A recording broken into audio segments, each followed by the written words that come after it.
All right, we've been talking a lot today about pistons. We've been talking about turbines. Our Amy Clancy has been on the shoreline talking to some of the spectators as to what they like, the old boats, the piston-powered, or these new-fangled turbine engines. This is the vacationville.com, the world's fastest piston-powered boat, and the only piston-powered boat in the races this weekend. Of course, the owner and the driver of this boat really like piston power. But how do the folks on the shore feel? How do they feel about the old-style piston versus the newer-style turbine?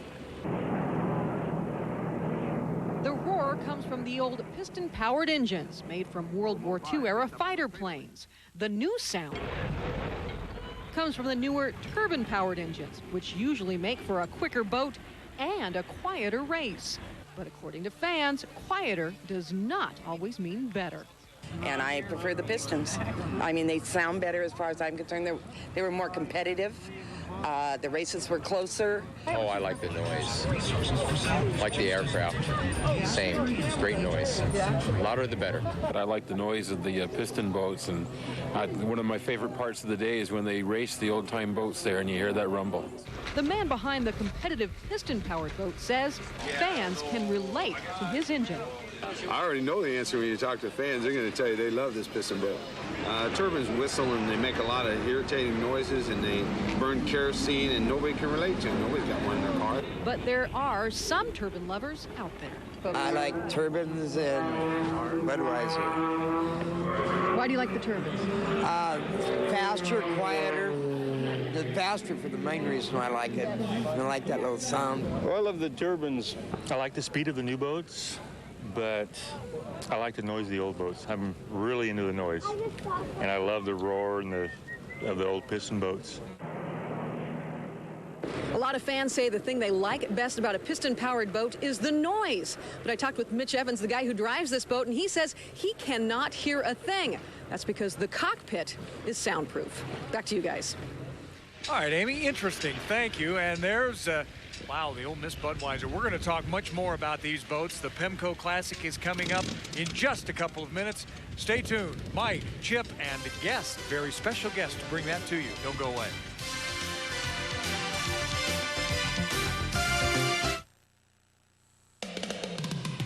The 2002 Pemco Classic is presented for Seafair by Pemco, rewarding responsibility.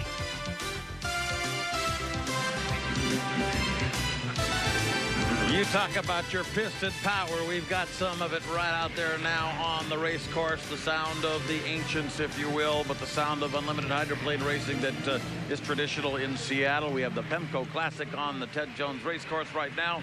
And some great, great race boats like this one, Hawaii Kai 3, winner of the 1958 Gold Cup here on Lake Washington. And of course, this isn't the actual boat, but it plays one on TV. And we've got Dr. Ken Muscatel, who grew up in the Mount Baker neighborhood with me, and Kenny and I used to watch these guys run. Ken? How you doing, Mike? Good. Delighted to have you with me and to be chatting about this Pemco Classic. There you see the Miss Burien. That is the real one. That is the boat that, of course, Chuck Hickling drove. This was Peter Weck's boat from out in the Burien area, and what an exciting race boat that was. That is not the real Miss Madison, but it plays one on TV. That actually was originally the Miss Lumberville and later the Save-Airs Mist, but it is the star of the motion picture Madison, which will be coming to 2,000 theaters nationwide this coming October. Yeah, Walter Cade's rocking chair. Walter Cade's rocking chair, yeah. As a matter of fact, the Kai is the former Breathless 2 and a boat that Chip Hanauer cut his teeth on in unlimited racing back a few years ago. Actually, it was a boat that he not only cut his teeth on, he actually broke his teeth on. A few times. The Miss Budweiser is out there, and that originally was a Notre Dame built in 1962, and later on that particular boat ran as this Miss Budweiser precisely in that color scheme and won the BC Cup 1967 up in Kelowna, British Columbia, and was a fabulous race boat at that time driven by Michael Thomas. I had the opportunity to drive that boat when we made the movie Madison, which is hopefully coming out this fall. And it's a wonderful boat. It's big, it's heavy, it's pretty fast, and when you're driving the Allison boat, you can hear that Merlin coming up on you. You can hear that blower whining, so it's a lot of fun. Miss Century 21 out there also, but went dead in the water off the north turn. That, of course, wearing the colors of the Miss Century 21 and the Century 21 logo on the tail fin, exactly as Bill Munsey ran that boat back in 1962 when indeed the World's Fair was here in Seattle. And unfortunately, that one's dead in the water at the present moment. But we've got the other guys coming on up. Ken, you were involved in the filming of the movie. How many laps did some of these boats do to film a full-length motion picture? Actually, it was astonishing. I figured my original budget for this was like $2.5 million to run the boats. We ran it on 1/10 of that, and we ran literally hundreds of laps. The Madison ran over 1,000 laps around and around and around, because you set up a shot, then you got to do it again. You got to run back and take your set and go with it again. So it's astonishing. Of course, the star of Madison is from the Pacific Northwest and grew up on hydroplane racing on Lake Washington. Yeah, it was quite a deal. He was a big fan of boat racing, and he's a local kid, Jim Caviezel. Right, Hawaii Kai coming by us. And now the Pink Lady, there's the Miss Madison.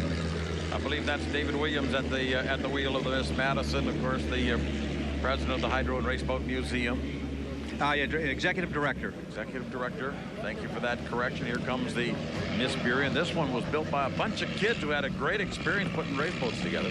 Yeah, I actually was working under a grant from the city of Seattle to help at-risk kids get an opportunity to work with tools and work on a project, and it was a wonderful experience overall. It will just never end, this fascination that Seattle has with these vintage hydroplanes, will it, Ken? I mean, every time you hear one of those motors fire up, I mean, I go right back to my childhood up on the hill in Mount Baker, and, you know, if I were up there right now, I'd have come and running. And, Mike, you know, the only reason this opportunity is here is because PEMCO stood up and has year in and year out been there to support the PEMCO Vintage Boat Race. They've done a great job, and that's why we're here today. They have stepped up. John Osterberg and company up there have done a fabulous job, and always entertaining. Of course, they don't run these boats flat out like they did in the days when these guys were racing, because these are, after all, these are artifacts and museum pieces, let's remember, and they're not here to be beaten up like the boat racers like Muscatel would do with his own boat. Now, Ken, these boats have actually become quite a value. They become very valuable pieces of equipment, but before these, you used to see them in barns and people's backyards. Yeah, we really created something here, restoring the boats, making them exciting, putting them in front of the public. All of a sudden people want to do it. So before we had done this, nobody had ever restored an unlimited hydroplane. Now we've got a couple more coming out in San Diego. I don't know if Chip's going to drive one, hopefully. And I think talk about Scott Carfeld driving the Budweiser, and Chip driving his old Atlas. And I don't know about how slow they'll be going. It's going to be ugly. Old drivers and old boats, that can only equal slow. So if a guy grew up in Seattle and wanted to buy one of these boats, what would he have to spend to have an antique hydroplane? Probably in the $100,000 range. Depends. If you do it to work yourself, you can do it a lot cheaper. The thing is, we had a couple boats being built outright, replicas, the Thriftway 2 and the Miss Thriftway. So people can do it. A lot of it's the will, the expertise, and the support is here through the museum, and you can do it. It's not the only place it's being done either. The Notre Dame Club of Detroit right now building the '69 Notre Dame, the Carrollson boat back there to take rides and raise money for their scholarship program, interestingly enough. It's like the Thriftway has had a day that Thriftway seldom had on Lake Washington, although she finished her career at the end of a rope, unfortunately, back in 1963. All right, Mike, Chip, Ken, thanks very much. It's just a wonderful time to watch the old boats run, and to have two old drivers sitting up here talking about it is a treat as well. We've got the provisional race coming up, and we have it for you right here, the GM Cup at Seafair, when we come back. Hi, Chris Alpine here with the Mike's Hard Lemonade Fan Cam. We're on top of the RV to get a better view of the fabulous Blue Angels as they come working their magic through the pit area. And I climbed up here all by myself. And let me tell you something, I deserve a Mike's Hard Lemonade. I'm exhausted. You talk about working hard, these guys out here, now they're working hard, but they also work smart. They know not only do you not drink and drive, you never drink and fly. Hey, when a hard day calls for a hard lemonade, you know what you do? You make it Mike's. You know why? It's the best. This portion of the 2002 General Motors Cup at Seafair is brought to you by the Washington Forest Protection Association and by your local Northwest Chevrolet dealers. Chevrolet will be there. And the smiles continue Well, the eating continues too, although Chip and I sitting up here, I don't know about you, Mike, we haven't had a lot to eat today. We've been working so hard and we haven't had a chance to relax like these youngsters. Hi, wave to mom and dad now. Tell everybody, grandma, grandpa, and Aunt Frida that you've been on TV today.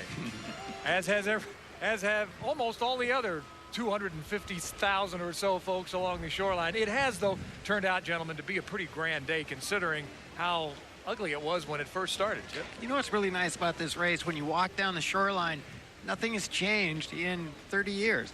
It's great to see kids pulling hydroplanes on strings. It's great to see the pirates.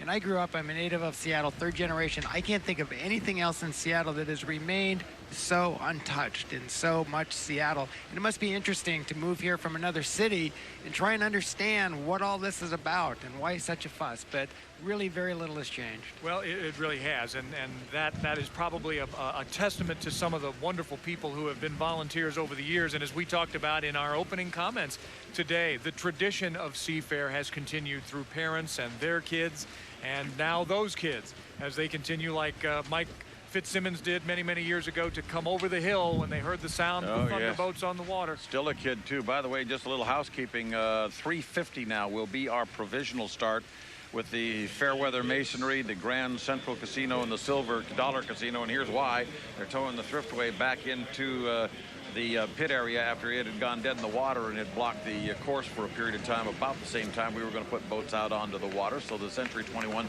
is coming past us and getting a little bit extra PR, waving to the crowd, and they're loving it. And now that will also put our final heat out to 4:40 this afternoon. Yeah, I was just going to say, I don't think you can get too much PR, can you, when you're talking about these old boats and the great tradition there. Now look at that engine there. Now that's we have the of course the Allison turbo that's in the U3 boat, the vacation build. That one is a Rolls-Royce Merlin -9. That's a 1,610 cubic inch engine. Came from the Packard Corporation and was originally built for the P-51 Mustang. They sent the plans over from England because they were worried during World War II that the Rolls-Royce plant might be bombed or possibly even taken over. So they sent it over to have Packard build those motors. You know what I don't miss about driving these kinds of boats is, number one, the noise. You sat here, and the noise was coming here, and it came right into your face. So I don't miss that. The other thing that used to happen is oil leaks. As the oil leaked out of this motor, it also came back on you, and it was about 190 degrees. And I don't miss these two guys either, actually, because they've been here year after year. And the other thing is the engine. If you saw the little exhaust pipes, well, they would vibrate horribly, and one of those exhaust pipes would come flying off of there at 130, 140, coming right at your head. So you were dodging oil and noise and sometimes about a 6-pound exhaust. My word. You paint a pretty picture of the old days driving these boats. Well, look at me. I mean, yeah, look at the damage. I was going to say, what happened? Well, listen, we've seen people now, as you can see out there, enjoying themselves, jumping off the diving platform. Lake Washington is the place to be today, whether you're in a boat or along the shoreline. And there are lots of parties going on, not only down here, but up above the shoreline as well. Some wonderful, beautiful, very expensive homes and some great parties taking place, all as a part of Seafair Weekend. Our Kyle Moore takes you inside one of those homes for a big lakefront Seafair celebration. And not all the good times are being had down below. In fact, some of the best times are being had up in the streets up above the pits. People are having deck parties, others having rooftop parties.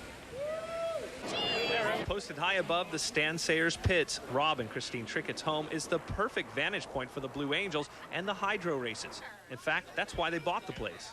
It's the only reason we got it. We got it right as the day was a beautiful sunny day. We could see down to the race course, so we bought the house. They know how to keep the crowds coming with unlimited beverages and trays full of catered food. These parties grow in popularity every year. We pretty much don't know any of these people until Seafair comes about a week before Seafair. They start calling up and asking if, we wouldn't mind having a party. While the adults are having fun up above, the little ones are getting their kicks down below. I don't want to. And the Blue Angels weren't the only ones in the air. These kids were learning how to fly on a much smaller scale. Others, like this 5-year-old, were reaching for new heights. What's the view like up there? You can see the sun from there. And it can be debated who's having a better time, the kids in the park or the adults celebrating above. And these organizers of parties say if their friends have any say in it, they will be annual events. Now back to you. Kyle, thanks very much. So the parties continue. Hi, hello, how are you? They're waving to you, Chip. Say hi. I owe those people money. Do you? They know where you are. Yeah, darn. Look out. We want to take a moment. You know, we talked about the passing of Wayne Cody just a short time ago, and one of the great fans of hydroplane racing, and certainly a guy that we all loved and who sat in this chair for so many years. Well, another very popular person with the Seafair organization for so many years, Tad Dagenhart, died this past year. A graduate of Roosevelt High School and the University of Washington. He was active for over 30 years in Seafair, and we see his name emblazoned on one of the boats. Let's go down to Greg and hear more about that. Yeah, I'm here with Bill Wurster, who owns the Lumar Films boat here. And just tell me, why do you put Tad's name on there, and what did he mean to you? Well, Tad Dagenhart and Laura, his wife, have been very, very close friends of mine. They've worked years and years down here in the pits endlessly to help the owners and their sponsors put on a good show. And from my standpoint, I just felt that position of having lost such a good friend. I wanted to put something on the boat to show my feeling towards a great man. It says something about Tad, too, because obviously you're thinking about him on a day like this, and I think he had that effect probably on a lot of people. He certainly has, and we've carried this on our boat all year long. I felt this way from the day that he passed away, and I hope that in the future I'm able to do something for his family. Perfect. Bill, thank you. Fitting tribute, guys. Back to you. Indeed, Greg, and it is quite the family atmosphere in the pits. And Chip, we sort of touch on it when we talk about the great tradition of hydroplane racing in this area. But, well, just the fact that, you know, Mike Fitzsimmons has been in so long, and so many of the people who started out as kids coming over the hill and coming down here, there is that family atmosphere, whether it's drivers, whether it's volunteers, whether it's people who've been involved with the Seafair organization. It is. When I came through the gate this morning, Jim, I don't know his last name, Jim has been at that gate since I've been a little kid. I mean, there's so little in Seattle that has gone unchanged, but it's so refreshing to come down here and see the same people, as you said, rescue people, parking people.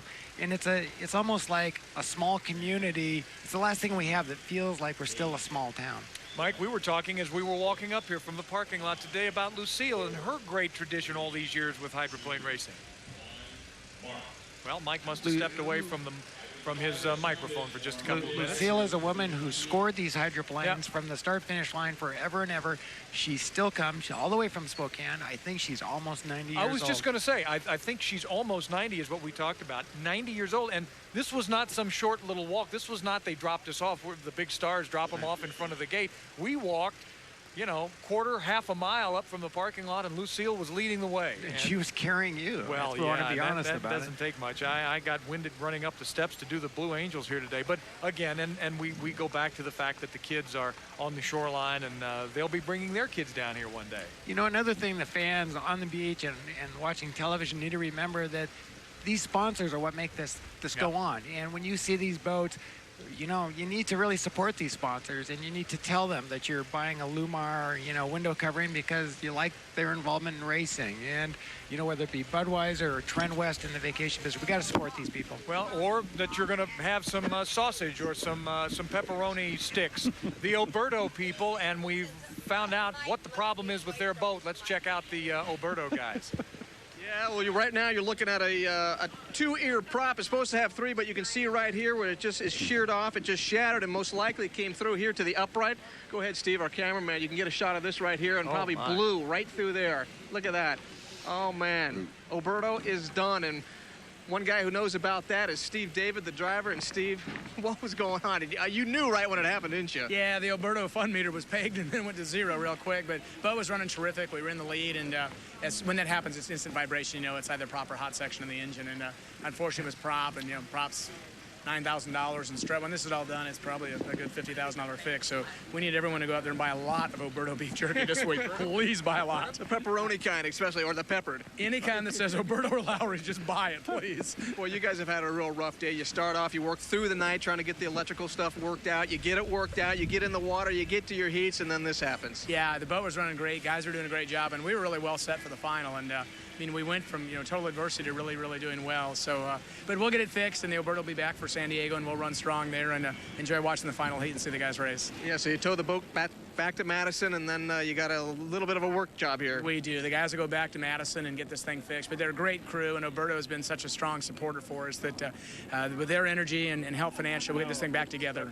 And then you got a little bit of time going back to San Diego. You got a few weeks there. Yeah, they moved that back a week, so I think we've got 6 weeks till San Diego, so they'll be grinding and fiberglassing for the next 4 or 5 weeks and hit the road. Well, you're one of the few drivers who still has a smile on his face, especially after all this. Well, you figure I'm awfully blessed to be able to run this thing and to work for people like the Alberto family. It's just, you know, the Lord's really blessed me well, so I'm going to smile no matter what. I'm just happy to be here. Oh, you're a good man. Thanks for your time. Thank you. Steve, back to you. And a lot of good people there, and Art Alberto being one. Chip, we saw the story about Art a few minutes ago, and gets choked up when he talks about the boats coming under the bridge in the old days. And when you were watching the pictures of the prop, tell that story. In Evansville, Indiana, I broke a propeller.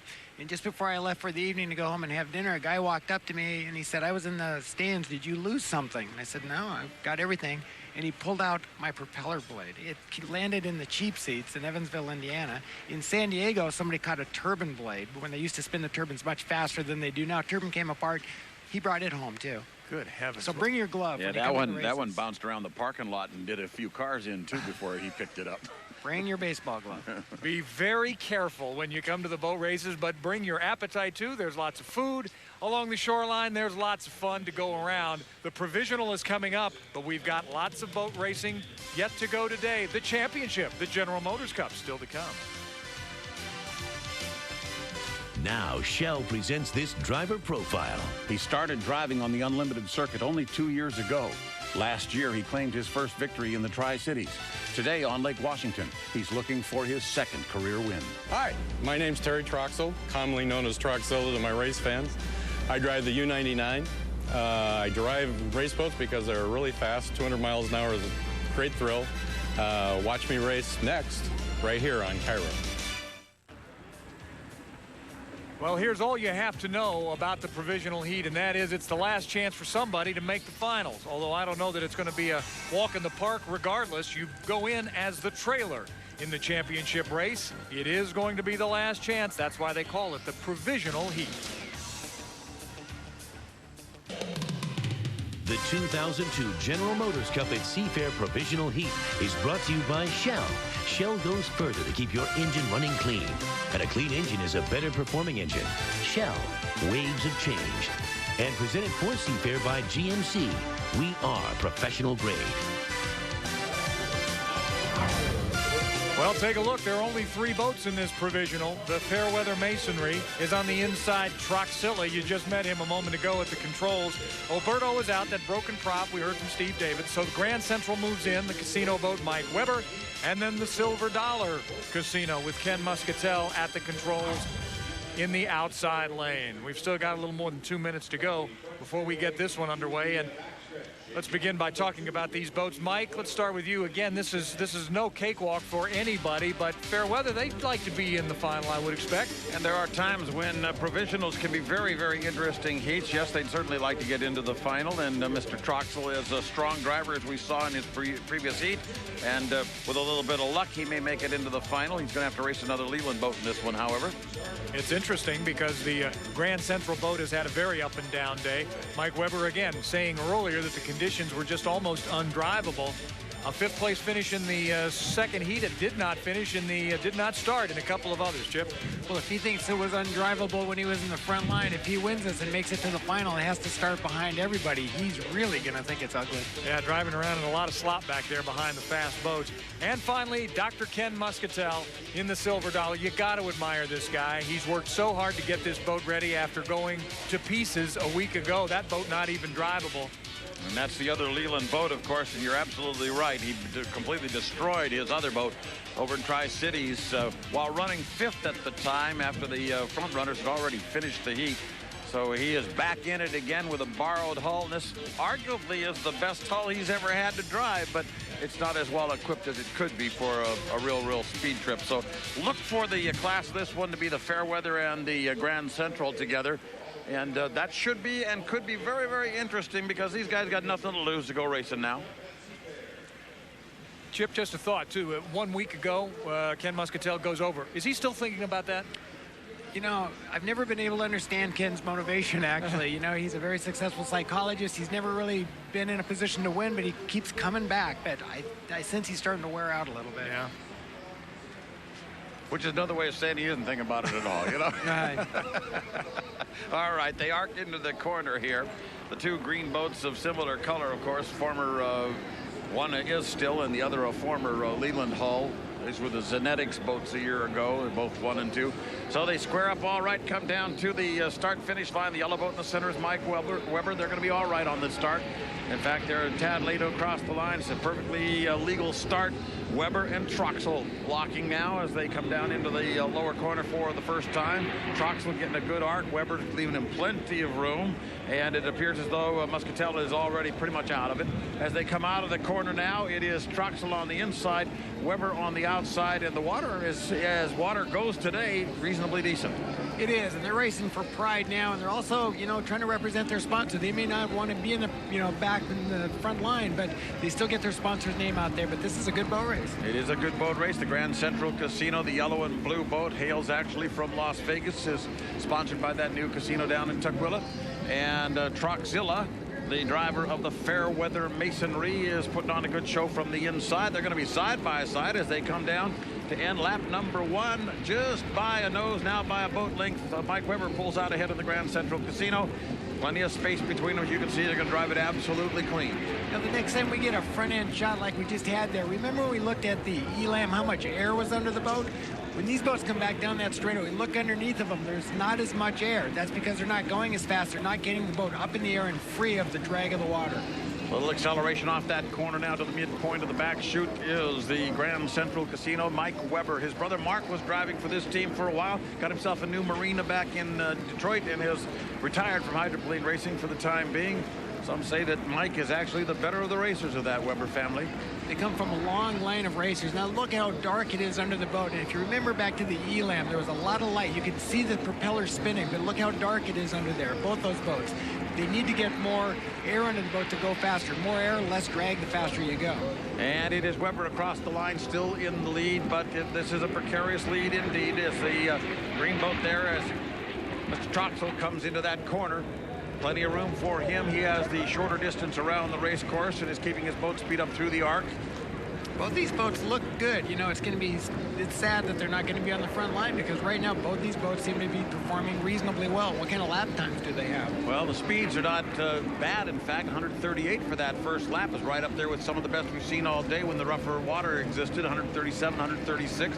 So far looking pretty good, most of the boat speeds. Now we're going to have ourselves a photo finish here for the right to be the 7th boat in the final heat and try to beat everybody, which has only happened once back in 1993. But here they come to the line. It looks like Mike Weber's going to get a little pride toward the final. The Grand Central Casino wins the provisional. Fairweather Masonry second and way back, but she will finish as well, is the Silver Dollar Casino with Dr. Ken Muscatel. Now, what Mike's going to face in the final heat is all the wakes from the 6 boats in front of him. Those wakes are going to be coming together, and the boat is going to be actually being steered by the water. He's going to have a sponson on either side of a big wave, and the boat's going to want to just follow in that trough. Yeah, he's going to be driving down a dirt road with real deep wagon wheel troughs in it. Definitely going to be that kind of a case. Interestingly enough, we have had no fuel violations from any of the boats, with the exception of Dr. Ken Muscatel in an earlier heat today. Now, a fuel violation is these boats are actually metered. They only get so much fuel per minute to keep the speeds equal, and if you go over that, you actually lose the points from that heat. We want to get down to the pits right now. We've got a very excited wife in the Grand Central pits. Yeah, Debbie Gregory, part owner of this team, and I tell you what, you almost went in the water when you guys crossed the finish line. This has been such an up and down day for us. The emotions have been high, they've been low, they've been all around. I am just so happy for our sponsors, Grand Central Casino, for sticking with us and believing in us, and Mike, just for bringing this through for us. So you're headed to the final. We're headed to the final, finally. Bit of a disadvantage, but it don't matter, does it? Okay, we're in the show. That's all that matters. All right, I want to see your hand, because it looked kind of shaky when you had your hand on my back. I could just feel like, you're just kind of going there, weren't you? I am. I'm just nervous as all get out. All right, well, here comes part of your team right now. When the boat comes in, we'll talk to the driver. Appreciate your time. Thank you so Thanks, much. Debbie. Okay. Steve? All right, Guard. Well, it does have to be nice for Mike. I mean, he sounded pretty dejected earlier on, talking about how bad the conditions were. And he goes out there, Chip, and drives a really fine race. He really did, and the boat performed well. So the team is so disappointed because they know they've had a race boat all day long, but they just, they hit buoys. Right. They had a, problem. They didn't get out in the heat, so that's frustrating. When you know you had a boat, you could have done well. Well, it's kind of like hitting that one good golf shot in an entire round. It makes you want to come back again next week. That's a perfect analogy. Well, thank you. That's why I'm here. I've just never hit a good golf shot. Well, I haven't, as a matter of fact. But it's nice for Mike and again for the Grand Central Casino folks, because it has been a tough day for them. Meantime, the Silver Dollar boat is slowly winding its way in, and Ken Muscatel through for the day, as are the folks at the Fairweather Masonry Pit and Troxilla, just not to be this year in the final for them. But there are a bunch of other boats, some of them really fast boats, that are getting set now. They're tuning for the final, which is coming up about 4:40 now, I believe, has been the time that we've been given for the final race today, the GM Cup. And here's Gart Swanson. Gart? All right, here with Mike Weber. And oh, man, about time you finally hit something positive, huh? About time. I tell you, what a day. It's been unbelievable. Probably the most disappointing thing I've ever been through is some of the struggles we've had this year, and these guys keep plugging away. But, man, we should be doing a lot better than we are, and that's the frustrating part. We got a great boat. We're not a 7th and 8th place boat, but we'll get it. We'll just keep plugging away. How are the conditions this time? It's better, but there's only 3 boats on the course. That sure helps. But, no, it was a fun race. Water isn't, I think it's actually a little better than it was earlier. It ought to be a hell of a final.